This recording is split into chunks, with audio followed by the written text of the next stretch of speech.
ser família. O Salmo 68 e o verso 6 diz assim: Deus faz que o solitário viva em família. É isso. Deus faz com que o solitário viva em família. Por mais que você fale, eu não tenho uma família. Hoje você tem a família Maná. Você tem uma família espiritual. Você tem pessoas no seu convívio social que com certeza você entrega os seus segredos, você abre os seus sentimentos, abre o seu coração. Você tem alguém a qual você entrega algumas coisas que estão dentro do seu coração. Você pode considerar essa pessoa família, porque você tem confiança nela, uma pessoa que te ajuda, uma pessoa que te dá suporte quando você precisa. Deus não criou ninguém para ser só. Isso já começa lá no jardim. Deus cria Adão, olha assim, Adão, você está muito tranquilo, eu vou dar uma esposa para você. Você está muito tranquilão, está muito de boa, vou colocar alguém para compartilhar isso com você. Eu ia falar trazer dor de cabeça, não, né? Não pode, né? Vou trazer alguém para te ajudar, para agregar, né? Vamos arrumar, né? Já espinhou, né? Lembro da conferência, gente, lembro da conferência. Mas Deus olhou assim, não fiz você para ser sozinho. Não fiz você para ser sozinho. Eu fiz você porque eu tenho um projeto em você, através de você. Deus, quando Ele olha para mim e para você, Ele vê a mesma coisa. Ele olha para o Mateus, esse rapaz bonito, tá para casar, né, Mateus? Daqui uns anos aí tá para casar, né? Não sei, vai saber, né? Mas vai casar um dia, não vai? Pensou bastante, né? Mas vai. Uma hora você vai falar assim, não, eu vou ter que casar, né? Mas Deus olha para o Mateus e fala assim, não, eu tenho um propósito através de você. Tem um propósito. Tem um legado que vem do pai dele, vai passar por ele e vai atravessar a história dele e vai continuar esse legado a ser carregado. Então, por mais que eu e você olhamos para nós e vejamos pessoas às vezes com impossibilidades, com dificuldades, seja qualquer tipo de fraqueza ou dificuldade, Deus ele é fiel para nos fazer atravessar essas dificuldades, a superar tudo isso e através de nós fazer uma grande nação ser alcançada. A gente vê isso ao longo da história da Bíblia. Então nós entendemos que Deus tem um propósito na família. Família ela é um projeto de Deus, mas ela começa com o casal. Ela vai começar em duas pessoas, no homem e na mulher ali, se amando, muitas vezes se suportando, às vezes se tolerando, se entendendo, se perdoando, se compreendendo e continuando e prosseguindo. Eu vou trazer um resumo de algumas famílias para a gente entender o que a gente consegue extrair de algumas famílias. Porque o fato de nós não sermos, às vezes, a família perfeita, mesmo não sendo uma família perfeita, nós conseguimos ensinar e passar algo para outras pessoas, trazer valores para outras pessoas, trazer para as próximas gerações valores importantes de ensino. Vamos começar no primeiro casal, Adão e Eva. Adão e Eva, a primeira família que nós encontramos na Bíblia. Foi uma família exemplar? Não, eles cometeram alguns erros, algumas omissões, ausências. E essas ausências e omissões, esse problema de relacionamento gerou algumas consequências muito ruins.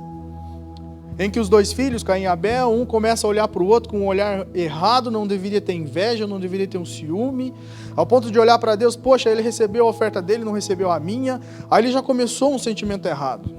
E um sentimento ruim que gerou a morte de um dos filhos. Quantas famílias que a gente vê exatamente do mesmo jeito? Que às vezes não tem um sentimento legal, um sentimento, poxa, eu quero que você se dê bem, eu quero que você seja melhor do que eu sou, eu quero que você chegue em lugares que você sonhou. E às vezes são famílias que são totalmente divididas.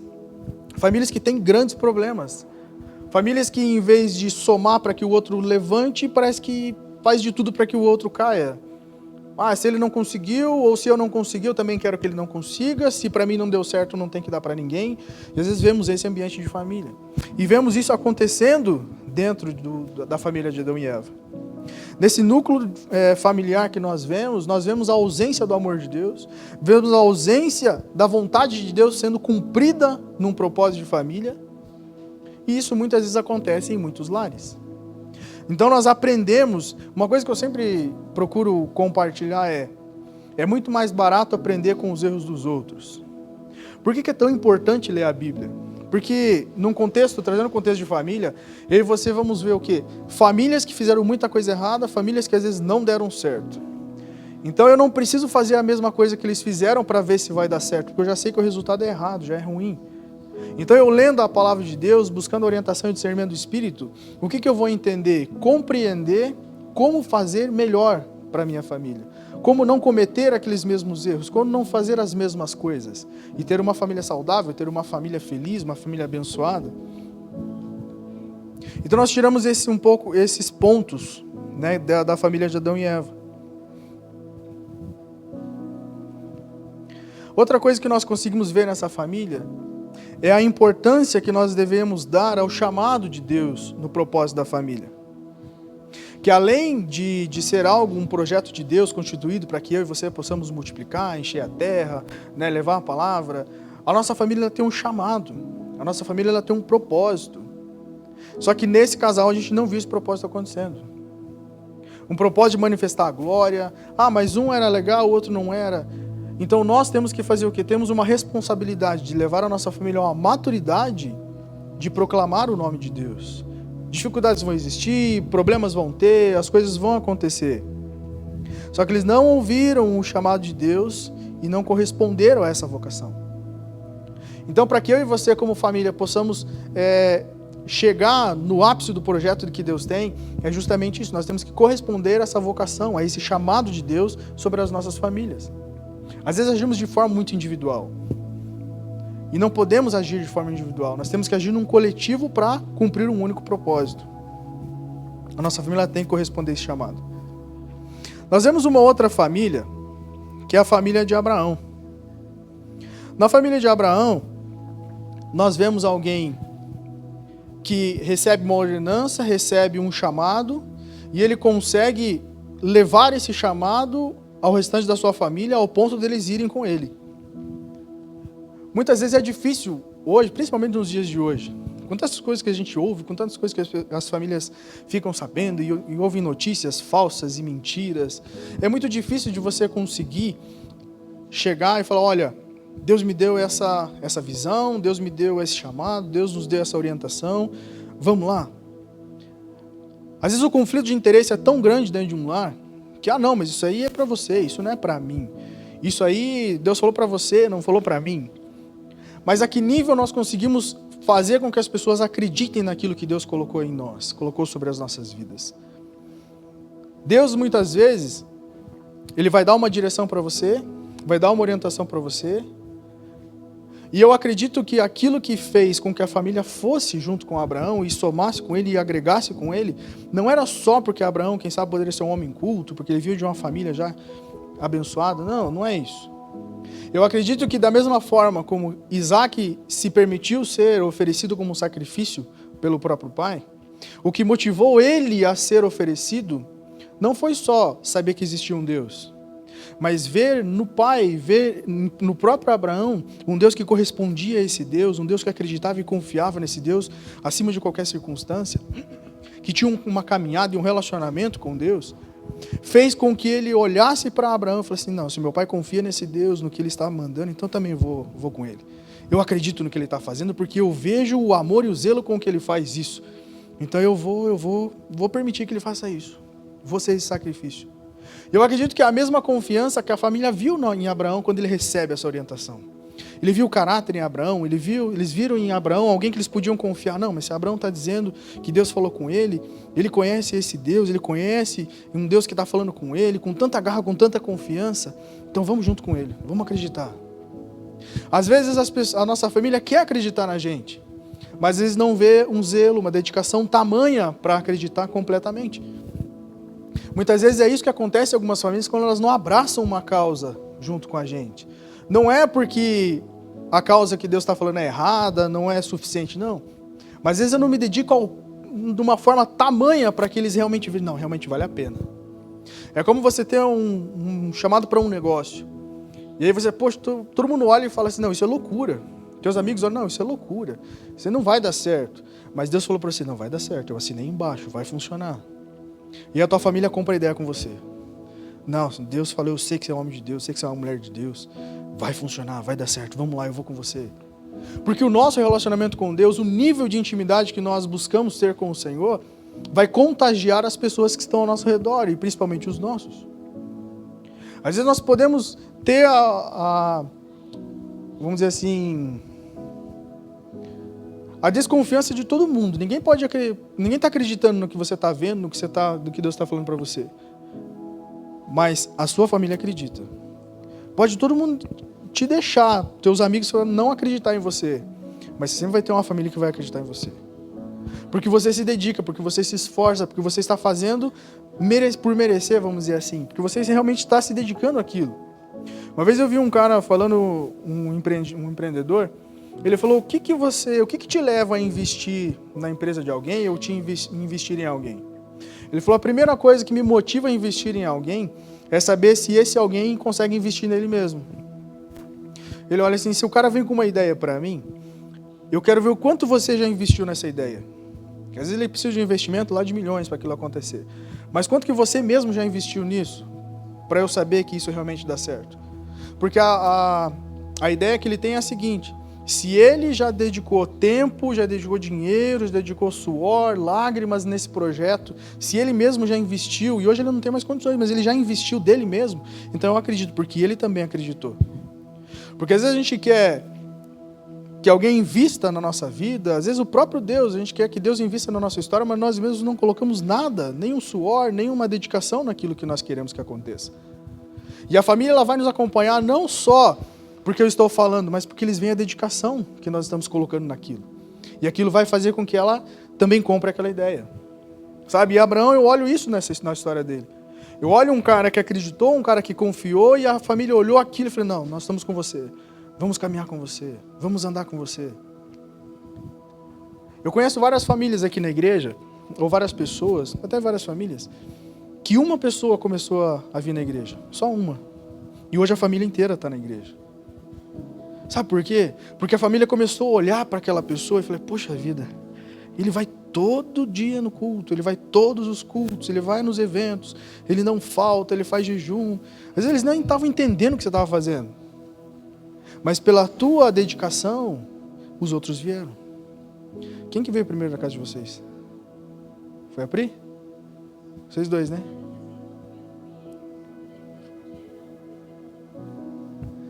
Um acreditou, o outro confiou e está a família inteira. Vocês vão vendo o testemunho, quem já foi no encontro conhece o testemunho do irmão Luiz e Magilda. Mas através de um casal, dos filhos, os pais foram alcançados. Porque viram a dedicação, viram o zelo, viram o amor a Deus, viram a dedicação ao Senhor. E isso chama a atenção das pessoas. Muitas vezes eu e você vamos pregar para várias famílias sem expressar uma só palavra. É só por ver a transformação na nossa vida, por ver o que Deus está fazendo, por ver a dedicação de você não desistir, de você não desanimar. Às vezes você está cansado, mas você continua, você continua andando, caminhando, prosseguindo. Porque nós sabemos que não é através da nossa força, mas da força de Deus. E as pessoas vão querer saber de onde que nós tiramos tanta força. E aí você começa a ganhar um, você começa a ganhar outro, você começa a ganhar a sua família, porque eles querem saber de onde vem tudo isso. Era isso que... Porque, gente, na época de Jesus não tinha Instagram, não tinha Facebook, não tinha celular, não tinha nada que você pudesse fazer publicação, impulsionar post lá para que todo mundo fosse alcançado. Não tinha nada disso. Como que as pessoas ficavam sabendo de Jesus? Um ia lá e acontecia um milagre. O outro chegava perto de Jesus, acontecia outro milagre. O outro chegava e aquelas pessoas que eram tocadas iam falando para um, para outro, para outro, para outro, para outro, para outro. E as pessoas queriam saber exatamente o que estava acontecendo na vida daquelas outras pessoas. Como assim? Você era doente e não é mais? Você tinha esse problema e não tem mais? Aconteceu isso e agora está totalmente diferente? O que está acontecendo? E assim é dentro da nossa casa. As pessoas vão vendo o que está acontecendo em nós, na transformação, nas atitudes, nas palavras, no jeito, nos comportamentos, nas bênçãos, em várias coisas. E eles vão comprando essa ideia e vão também chegando na presença do Senhor. Uma outra família, a família de Moisés. A família de Moisés, ela me ensina bastante coisa. Porque Moisés, ele é colocado dentro de um cestinho, dentro de um rio. O rio vai levando, levando, levando, e ele cai nas mãos de quem? Da própria mãe cuidar. E ali, Moisés, ele é ensinado, ele cresce nas melhores escolas, ele cresce aprendendo os melhores ensinamentos, ele cresce realmente um cara muito sábio, ele cresce alguém extremamente relevante. E desse homem extremamente relevante, Deus fala assim, eu criei você, eu gerei você para resgatar o meu povo. Só que com a família de Moisés, nós aprendemos uma outra coisa. Que o aprendizado que nós temos, ele serve para ser multiplicado. Tudo que você aprende num culto, tudo que você aprende no teu momento com Deus, tudo que você aprende lendo a tua Bíblia, tudo que você aprende numa conferência, não é para ficar dentro do teu coração só. Ele serve para dentro do nosso coração, para transformar e corrigir aquilo que estamos ainda errados, para nos melhorar, nos aperfeiçoar como pessoas, mas ele serve para ser multiplicado a outras pessoas. Eu lembro quando eu comecei a trabalhar na área de TI, um professor na faculdade falou o seguinte: gente, qual que é a diferença de informação e conhecimento? Foi nos primeiros semestres que ele perguntou isso. Qual é a diferença de informação e conhecimento? Pra gente era tudo a mesma coisa. E ele falou assim: não, informação é uma coisa, conhecimento é outra. Você tem uma palavra, você tem um conhecimento, você estudou alguma coisa, você leu uma matéria, aprendeu ela. Ela é uma informação para você. Você adquiriu uma informação. Ela passa a ser um conhecimento quando você ensina para alguém. Quando você passa isso que você sabe para alguém, se torna um conhecimento. Deus, ele não quer só ser uma informação para você, ele quer ser um conhecimento para as nações. Ele quer ser um conhecimento, ele quer ser conhecido através de nós. Deus, ele não quer só que a sua família tenha uma informação de quem é Jesus. Ele quer que ele se torne conhecido por mim e por você. Ele quer que a nossa família seja uma proclamadora do evangelho para as outras famílias. E foi exatamente isso que nós vimos na vida de Moisés, na vida da família de Moisés. Através de Moisés, todo um povo aprendeu muitas coisas. Moisés, ele recebe as leis, ele recebe as ordenanças, recebe todos os critérios que Deus esperava que o povo seguisse. O que Moisés faz? Ele leva adiante isso e ensina para as pessoas. Deus, ele quer com a minha e com a sua família justamente isso, trazer liberdade para a vida de outras famílias. Por isso que é tão importante eu e você persistirmos, insistirmos, não desistirmos de nada. A caminhada é difícil? Obviamente que é. Nunca foi fácil. E não vai ser fácil, não vai continuar sendo fácil. Mas não podemos desistir, nós temos que insistir, nós temos que avançar, nós temos que continuar. Porque nós entendemos que o poder de Deus se aperfeiçoa na nossa fraqueza. É difícil viver a dois? Com certeza, são duas pessoas completamente diferentes vivendo no mesmo lugar. Essa noite a Elisa falou assim, essa noite, de manhã, né? Falou assim: foi difícil dormir essa noite, hein? Não, não é isso não, filho. Gente, eu ronco, parece um caminhão atolado no barro. Ela fala, eu nunca ouvi. Eu ouvi umas 3 vezes só. Que eu cheguei a acordar com meu próprio ronco umas 3 vezes só. Mas eu estava na casa dos outros, não estava nem na minha casa. Quando eu durmo na casa dos outros, eu não durmo direito, porque eu fico com medo de roncar na casa dos outros. Daí eu falei, vou acordar todo mundo, né? Ou melhor, não vou deixar ninguém dormir, né? Eu não esqueço uma vez que a família do lado do meu pai, todos eles roncam. Assim, é uma sinfonia horrível, na verdade, né? E eu fui dormir na casa de um tio meu uma vez, e eu não sabia que o meu tio e minha tia roncavam, eu só sabia que o meu pai roncava.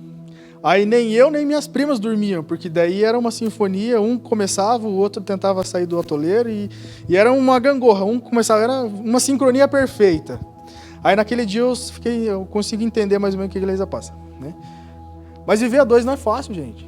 Não é fácil, cada um tem suas manias, cada um tem as suas coisas. Quantos anos vocês estão casados já? Já deu 2 anos? 1 ano? Deu 1 ano, né? Vai dar 1 ano agora? Quantos meses? 9 meses? 9 meses. Quase 1 ano. Já passou de mês, já é 1 ano, né? Já descobriu muita coisa dela? Manias dele? Só perfeição. Cara esperto, né? Thalita, ele tem muita mania? Tem, né?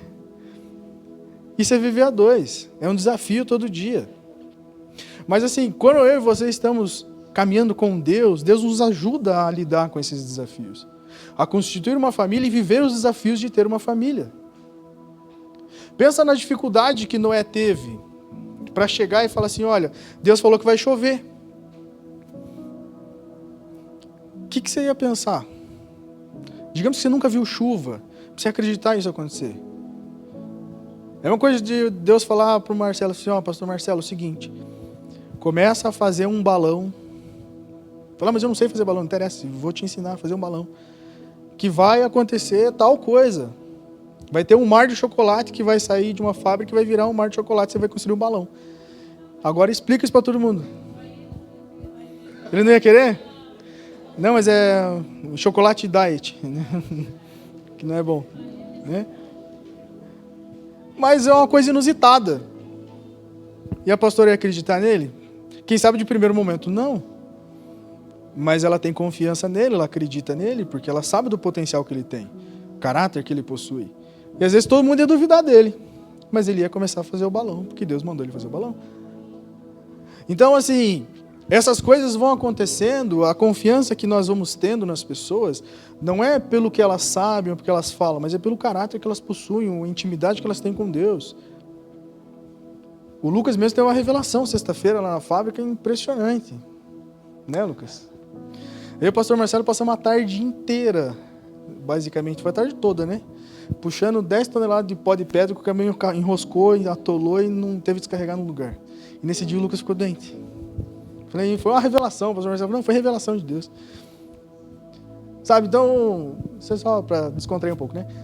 Mas, gente, o nível de intimidade que nós possuímos com Deus, a seriedade e a responsabilidade com que nós levamos o Evangelho, vivemos a nossa vida, vai demonstrar para as pessoas se elas vão acreditar em nós, vão confiar em nós ou não.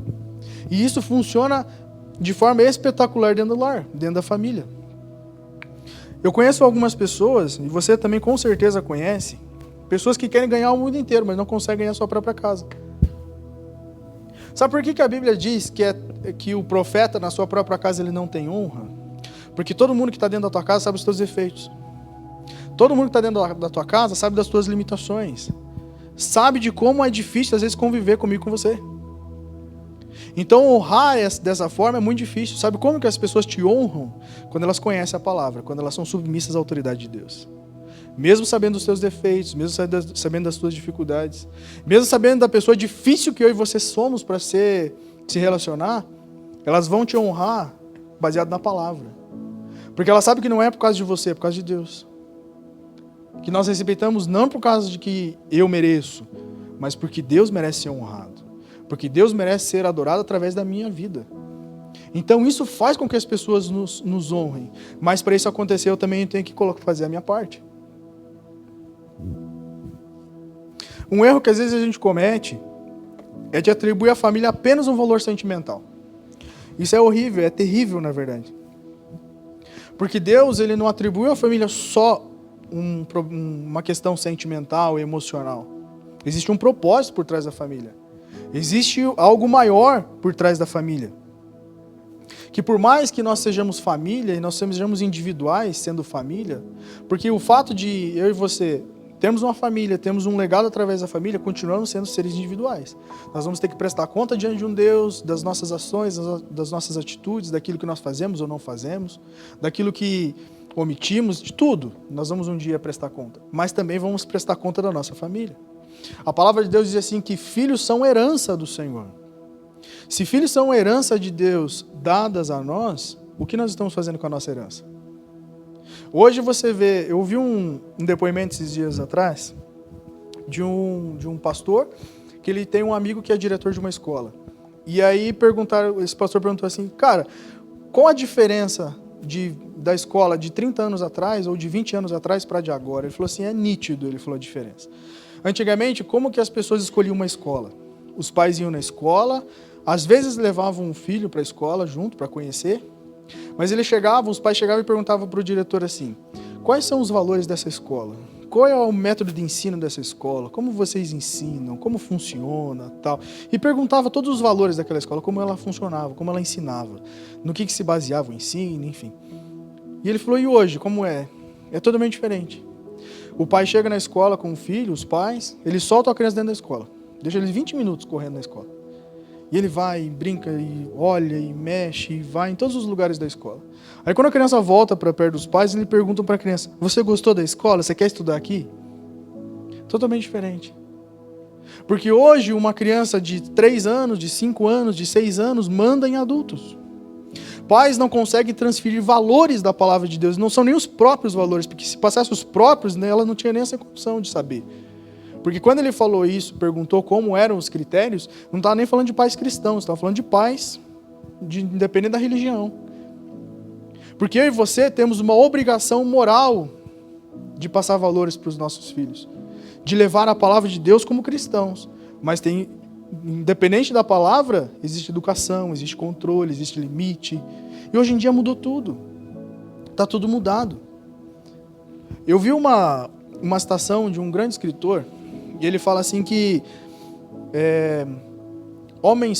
homens fortes criam tempos fáceis.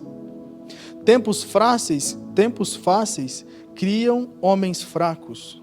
Homens fracos criam tempos difíceis. Sabe, então assim, a dificuldade que você passou, determina como você está hoje. Se você passou muita dificuldade, você aprendeu a gerar tempos fáceis para você viver. A dificuldade é que quando você cria tempos muito fáceis para você viver, você gera para outra geração tempos muito fáceis para que eles possam viver também. Muitas facilidades, muitas comodidades. E as comodidades e as facilidades fazem com que eles sofram depois de adulto. Eles não vão ter a habilidade que você teve para quê? Para gerar tempos fáceis. E os tempos fáceis que ele viveu vão gerar nele grandes dificuldades no futuro. Porque ele não vai saber lidar, ele não vai saber se relacionar com pessoas. Tem gente, por que a gente sempre incentiva com que os jovens comecem a trabalhar em estágios? Eu fiz muito estágio. Porque você tem que aprender como é o convívio com pessoas. A ser subordinado, a ser submisso a uma autoridade, a um patrão, a ter relacionamento com pessoas. A entender que as coisas não são tão simples como se parece. E aí quando a facilidade é muito grande, ele não vai saber lidar com isso. E não sabendo lidar com isso, ele vai gerar tempos difíceis para a próxima geração. Estendo os tempos difíceis, na outra geração é que provavelmente isso vai ser corrigido ainda. Porque os tempos difíceis vão gerar homens fortes novamente. E o ciclo continua. Mas como que é possível arrumar isso? Os pais sabendo lidar com a geração.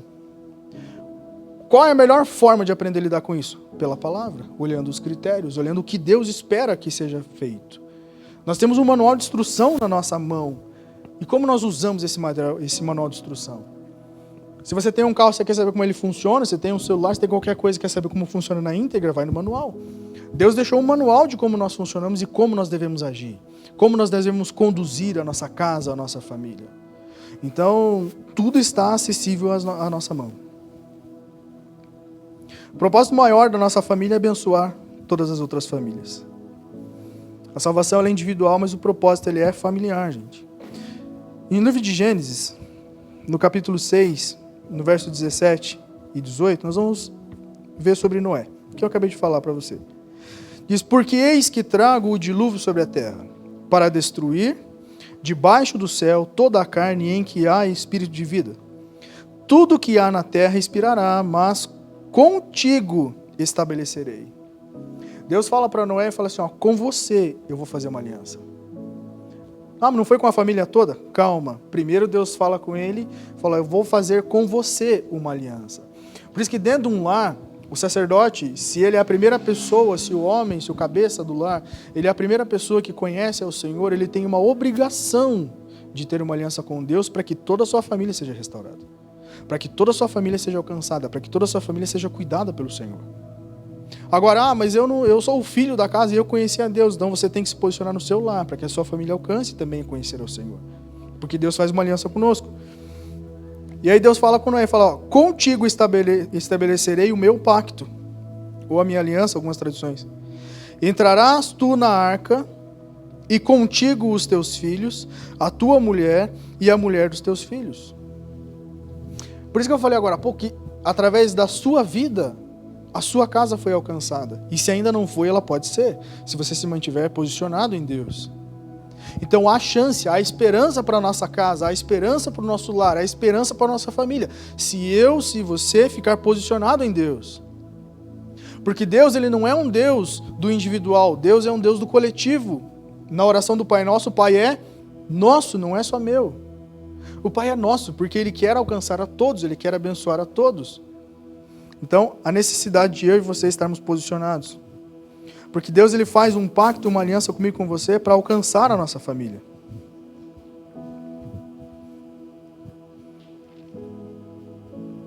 No livro de Atos, no capítulo 11, e o versículo 14,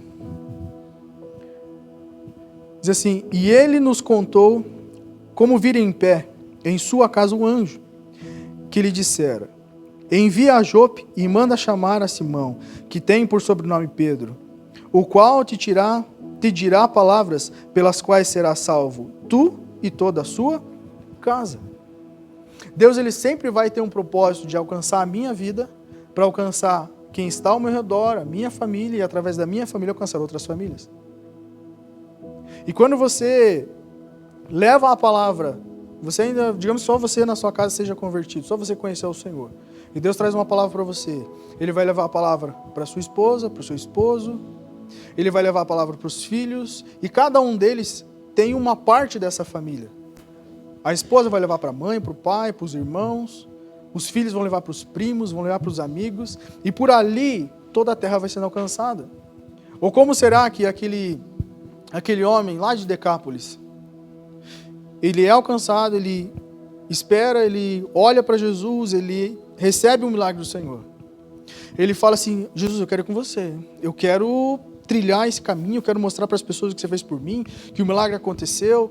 E Jesus fala assim, não, Jesus barra ele, fala, não, você não vai comigo. Primeiro você vai lá para a tua casa, você vai falar do que eu fiz lá na sua casa. Jesus dá essa ordem para ele. Porque ele falou assim, olha, eu fiquei muito feliz de você estar aqui, de você me encontrar. Mas eu não quero só encontrar você, eu quero encontrar a sua casa também, eu quero encontrar os seus também. Eu quero que o milagre que aconteceu em você aconteça neles. Eles vão ver, através de você, através da sua mudança, eles vão ver o manifestar da minha glória, eles vão ver a glória de Deus, eles vão ver a glória do Pai. E foi exatamente o que aconteceu. Ele consegue levar a visão do milagre para aquelas pessoas. Ele leva o exemplo em carne e osso, que era ele. As pessoas conhecem a Jesus, o milagre de Jesus. E através daquilo ali, ele consegue ganhar Decápolis. Decápolis era um conjunto de 10 cidades. E ele leva o evangelho, ele leva as boas novas de Jesus para 10 cidades. Jesus, ele tem sempre esse propósito, salvar e resgatar a minha vida, resgatar a minha família através da minha vida, e através da minha família resgatar toda a cidade. Por que eu acredito que Deus nos colocou em Piraí do Sul com um propósito? Porque tudo começou através de uma família naquele lugar. Tudo começou através de uma família. Como que você acha que começou a nossa igreja aqui em Curitiba? Através de uma família. Quantas famílias nós temos representadas hoje nesse ministério? Várias famílias. Deus é um Deus que resgata um para resgatar uma família, para resgatar todas as outras famílias. Esse é o nosso propósito como pessoas, como cristãos, como família. Aí começam os mandamentos, porque a Bíblia ela tem os mandamentos familiares para nós. E aqui nós vamos encerrar. Existem alguns mandamentos familiares para todos da casa, para os pais, para os filhos. Livro de Efésios, no capítulo 6, no verso 1, diz, vós, filhos, sede obedientes aos vossos pais no Senhor, porque isso é justo. Honra teu pai e tua mãe, que é o primeiro mandamento com promessa, para que te vá bem e sejas longa a tua vida sobre a terra. Duas coisas são colocadas nesse mandamento, que ele é um mandamento condicional. Para que te vá bem e para que se prolongue seus dias. Então é um mandamento que Deus fala assim, olha, para que as coisas deem certo para você, faz isso acontecer, faz isso cumprir.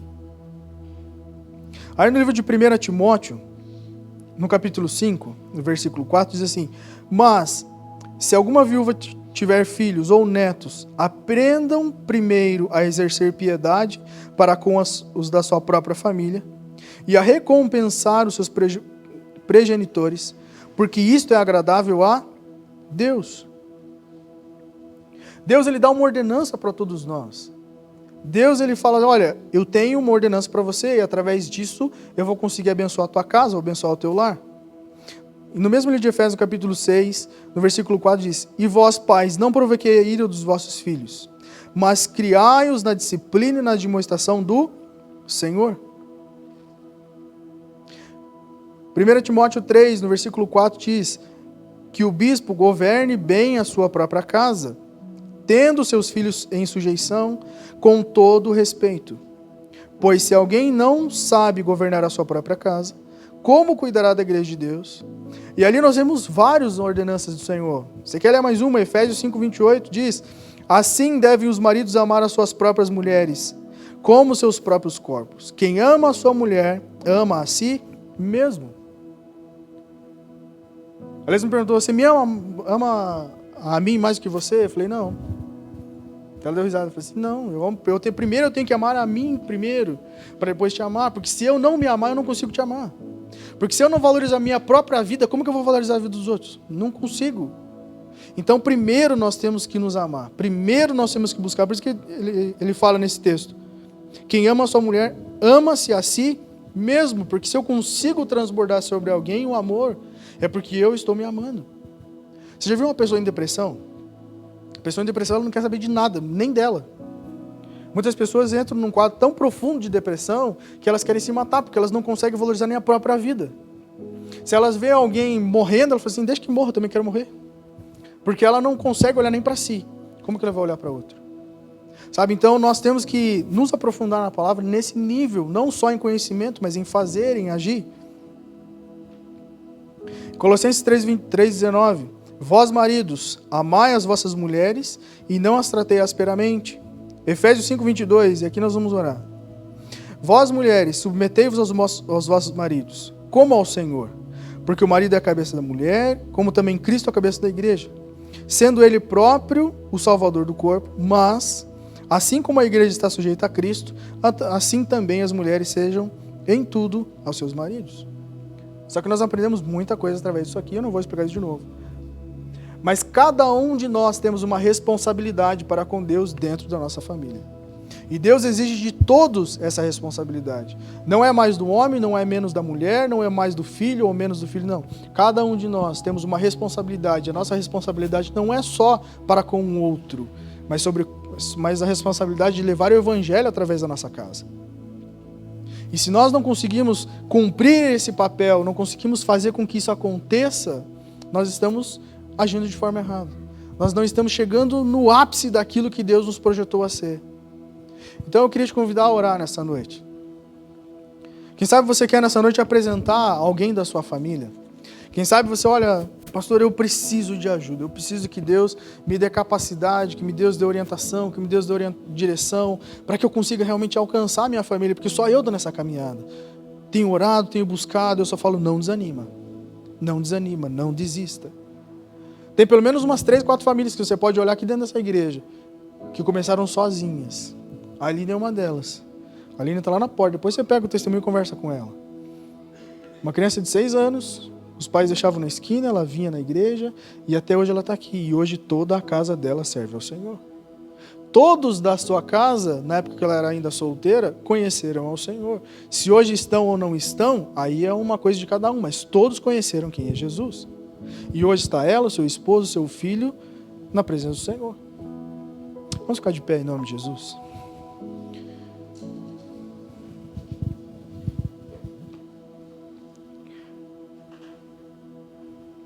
Existe uma ordem que nós devemos seguir. Primeiro Deus, depois a família, depois o seu trabalho. Às vezes o que a tua casa precisa não é de mais dinheiro. Às vezes o que a tua família precisa é mais de você. Sabe uma coisa que vale mais do que dinheiro? Eu já falei isso aqui para você. Mas existe uma coisa que vale mais do que dinheiro. Quem sabe você nunca ouviu isso ainda. Tempo. O bem mais precioso que nós possuímos hoje é o tempo. E é uma das coisas que o diabo mais tem tentado tirar das pessoas, é o tempo. Eu tenho certeza que você já falou ou já ouviu alguém falando uma frase. Nossa, meu dia precisava ter mais tempo. Eu precisava ter mais tempo. Nós não precisamos de mais tempo, porque se nós tivéssemos mais tempo, isso aí ia ser mais enrolado. Só isso que ia acontecer. Nosso dia não precisava ter 30 horas, 50 horas. A gente só precisa ser mais organizado. Nos distrair menos. Muitas vezes o que um filho precisa não é de mais dinheiro para comprar um tênis ou para ir num shopping. Ele precisa, às vezes, de um abraço. Às vezes é de um tempo para brincar com o pai, com a mãe. Às vezes o que ele precisa é de um momento sentado numa sala, brincando de qualquer coisa. Ontem eu vi com a Elisa um postzinho, um videozinho no Instagram, de um pai e uma menininha brincando. Eu achei muito legal aquilo lá. Eu até incentivo você a brincar com seu filho desse jeito. Era uma brincadeira do pedra, papel, tesoura. E daí tinha uma mesinha, e na mesinha tinha uma toalha cheia de trigo, assim, na toalha. E quem perdesse, ele tinha que empurrar a cara do outro no trigo.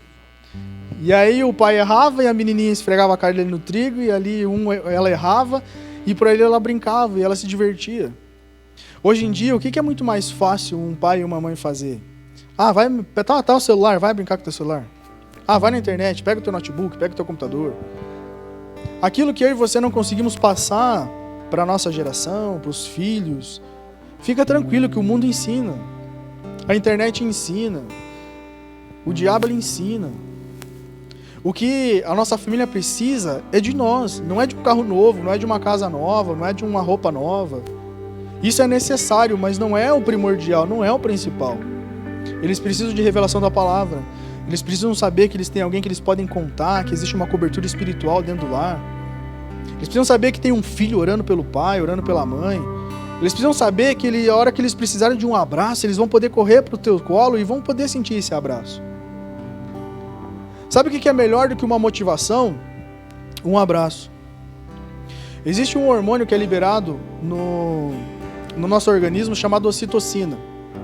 E sabe como que ela é liberada no organismo? De uma forma muito simples. Se você ficar no mínimo 30 segundos abraçado com alguém. Um abraço de 30 segundos que você dá em alguém libera um hormônio chamado ocitocina, que é um hormônio que te traz alegria, te traz satisfação, te traz, sabe, aquele sentimento de amor, de valor. É liberado quando você dá um abraço de alguém de 30 segundos sem soltar. Eu vi uma história real de uma mulher. Os 3 eram cristãos, tinham 3 pessoas. E aí tinha um rapaz que chegou numa padaria, ele que precisava tomar um café, e ele estava triste, desolado, porque a mãe dele tinha morrido. E aí tinham duas mulheres conversando na outra mesa, e elas viram ele chorando. Eu falei, rapaz, o que aconteceu com você? Minha mãe morreu, eu estou muito triste, eu queria só poder dar mais um abraço nela.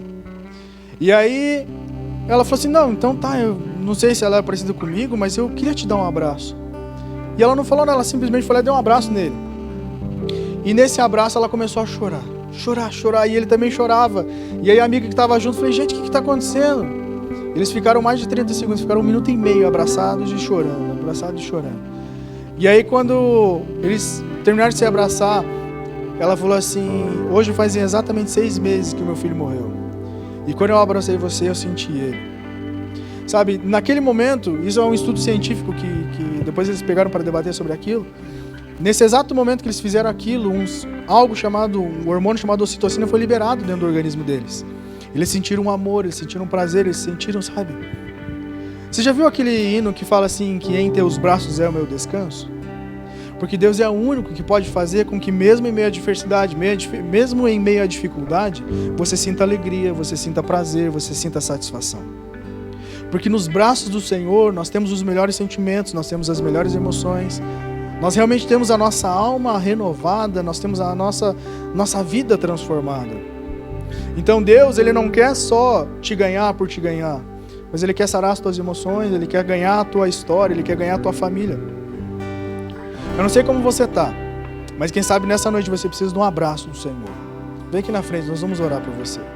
Quem sabe a tua luta está tão difícil dentro da tua casa, quem sabe as coisas estão tão complicadas, é só você orando, é só você lutando, é só você buscando, e parece que as pessoas não dão ouvido. O Senhor fala, você não está sozinho, eu estou com você. Vem aqui na frente, nós vamos orar com você. Nós vamos, clamar juntos.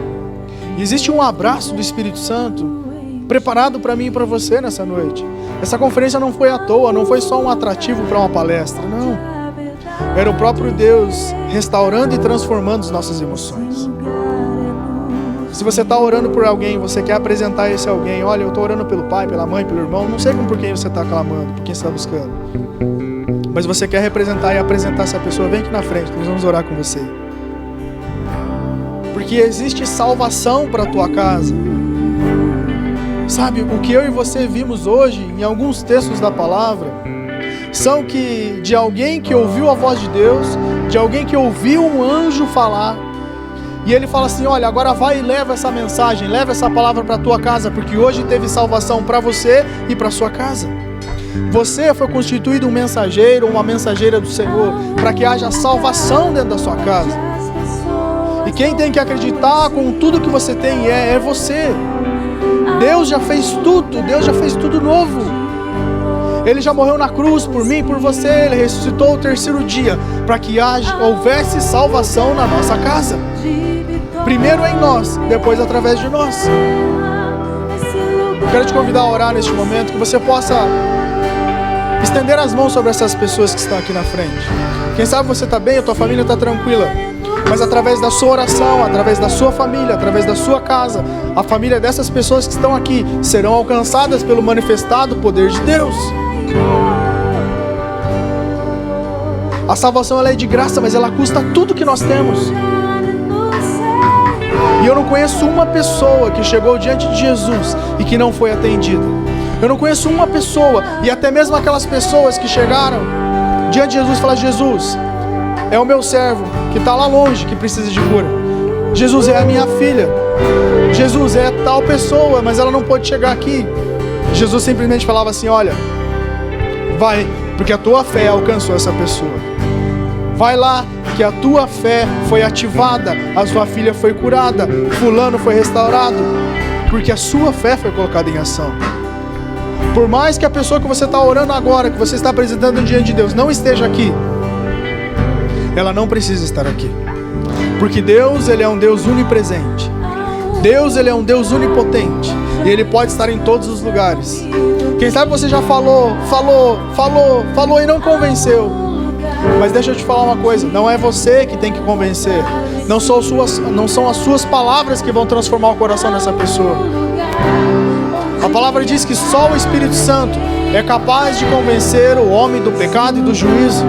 Então fala: Senhor, aquilo que eu não posso fazer, faça por mim. Senhor, por meio do Teu Espírito, leva uma palavra agora, leva um sentimento de mudança, um sentimento de consciência do pecado e do juízo, para que junto comigo essa pessoa possa falar: nós servimos ao Senhor. Senhor, nós queremos agradecer, Pai. Eu quero agradecer por esse final de semana. Quero agradecer pela palavra que foi ministrada aos nossos corações através do pastor Lourenço, da pastora Inês. Obrigado, Senhor, que por meio do Teu Espírito nós tivemos consciência, nós entramos em um lugar de arrependimento, entramos em um lugar, Senhor, de maturidade, entramos em um lugar, Senhor Jesus, de reconhecimento das nossas fraquezas, das nossas falhas. Obrigado pelo Teu cuidado, Senhor, para com as nossas vidas. Obrigado pelo Teu cuidado para com as nossas famílias, Senhor. Entendemos que se estamos de pé, Senhor, é porque Você tem um propósito em nós e através de nós. Entendemos, Senhor Jesus, que se estamos aqui, é porque o Senhor tem algo a fazer nas nossas vidas e através das nossas vidas. Senhor, muito obrigado, Deus. Eu quero apresentar a cada pessoa que está aqui na frente, Senhor. Cada pessoa que está aqui está apresentando alguém, está representando uma pessoa, está apresentando ela diante do Senhor. Por isso, Espírito Santo de Deus, vá de encontro agora a essas pessoas. Vá de encontro a cada um agora, Senhor. Envia um anjo agora, Senhor, quebrando maldições, quebrando barreiras, tirando as amarras e as setas de Satanás. Senhor, tudo que impede essa pessoa de Te conhecer, tudo que impede essa pessoa de se voltar ao Senhor, que caia por terra agora em nome de Jesus. Senhor, nós não podemos fazer nada como seres humanos, mas a nossa fé transpõe os limites humanos e começa a agir sobre o sobrenatural. Por isso, Senhor, nós proclamamos agora, nós decretamos através da nossa fé a restauração, a libertação dessas pessoas. Senhor, em nome de Jesus, visita cada um agora pelo poder do Teu Espírito. Visita cada um agora. Traga uma palavra, Senhor, de constrangimento dentro do coração. Uma palavra de conversão. Uma palavra de convencimento, Pai, de que só o Senhor é Deus. Que tudo aquilo que foi feito, que foi falado para essas pessoas até agora, as palavras que foram ditas a Teu respeito a esses corações, que todas elas façam sentido agora. Que todas venham se encaixar em um só sentimento de arrependimento e de manifestar uma consciência de que o Senhor é Rei. Senhor, eu Te agradeço, porque eu sei que do Senhor está sendo virtude neste momento. Eu sei que o Seu Espírito está visitando a cada familiar agora, está visitando essas pessoas agora. Senhor, faça aquilo que não está ao nosso alcance, faça aquilo que a nossa fé possa alcançar.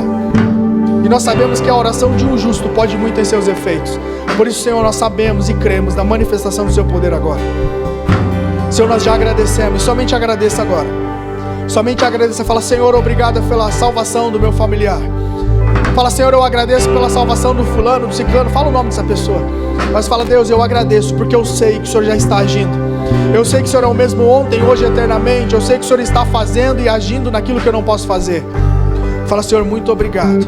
Muito obrigado, porque eu ainda vou dizer com todas as palavras: eu e a minha casa serviremos ao Senhor. Eu e a minha casa servimos ao Senhor. Eu e a minha casa rompemos para a glória do Senhor. Eu e a minha casa iremos salvar outras famílias para a glória do Senhor. Eu e a minha casa conquistaremos cidades para a glória do Senhor. Profetiza sobre a tua história, profetiza sobre o seu lar, profetiza sobre a sua casa, neste momento, em nome de Jesus.